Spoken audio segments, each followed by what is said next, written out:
Bebeğim oturun, bir oturun.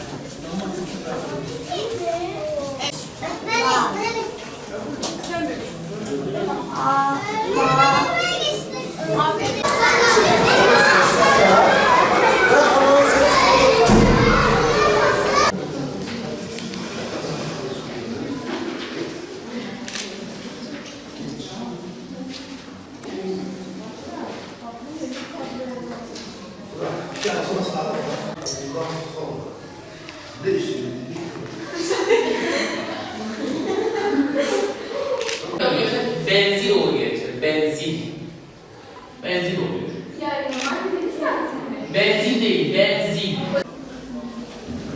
Benzin gençler. Ne yaptık? Tolvent'ten bir hidrojen çıkardık, geri kalmışız. Ne diyoruz? Benzin diyoruz. Yabancı dil eğitimi eskiden beri ülkemizde maalesef kanayan bir yara olarak karşımızda durmaktadır.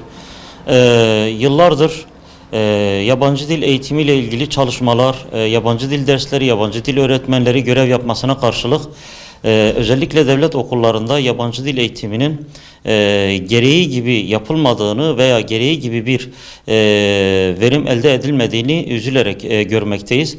Buna karşılık özel okullarda ve yabancı okulların Türkiye'de eğitim veren birimlerinde yabancı dil eğitiminin çok daha verimli bir şekilde gerçekleştirildiğini görmekteyiz. Bunun sebeplerinin araştırılmasını istiyoruz Eğitimciler Cemiyeti olarak. İstiyoruz ki bu dönemde, bu asırda her bir ferdimiz, her bir öğrencimiz kesinlikle bir yabancı dil konuşabilsin, bir yabancı dili konuşuyor ve yazıyor olabilsin. Bu yüzyılımızın çok acil bir ihtiyacıdır. Ancak devlet okullarında bugüne kadar mezun olan birçok çocuğumuz fen liseleri de dahil yabancı dili rahatlıkla konuşup yazabilme durumunda değildir. Bunun acil bir çözüme kavuşturulması gerekiyor.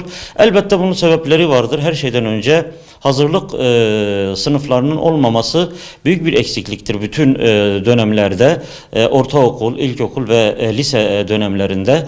Bununla beraber ortaokul ve liselerde, hakeza ilkokullarda ders sayısının azlığı en büyük olumsuz etkenlerden bir tanesidir. Yine bununla beraber öğretmen yetiştiren okullarda, yabancı dil öğretmeni yetiştirilen okullarda yetişen öğretmenlerimizin bu noktada hem konuşabiliyor hem yazıyor olabilir durumda yeterince kendini geliştirememesi de olumsuz bir etken olarak karşımıza durmaktadır. İstiyoruz ki ders sayısının yeterli bir seviyeye ulaştırılması ve eğitim öğretimi gerçekleştiren öğretmenlerimizin yine araç ve gereçleriyle, eğitim materyalleriyle donanımlı hale gelmesini en büyük arzumuzdur eğitim noktasında. Yine bununla beraber dil laboratuvarlarının, dil sınıflarının yaygınlaştırılması ve bu hususta gerekli altyapının oluşturulması da önemlidir. Bu noktada bir öğrenilmiş çaresizlik psikolojisi maalesef eğitim sistemimizde hakimdir. Sadece yabancı dil eğitimi değil, aynı zamanda matematik ve diğer branşlarda da insanımızın bir önyargısı söz konusudur. Bu önyargının bu yüzyılda artık kırılması gerekiyor. Eğitim sisteminde dahili bulunan bütün yöneticiler ve bu hususta etki edebilecek bütün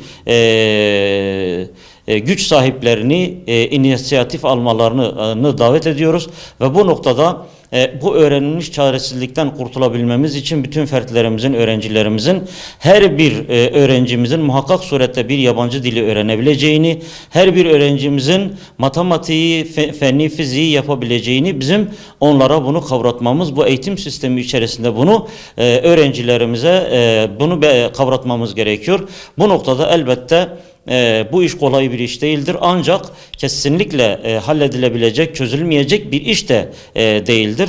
Dolayısıyla bu yüzyılda artık dünyanın global bir köy haline geldiği bu yüzyılda her bir insanın muhakkak surette eğitim sürecini bitirdiğinde bir yabancı dili, en az bir yabancı dili konuşuyor ve yazıyor olabilmesi en büyük temennimizdir.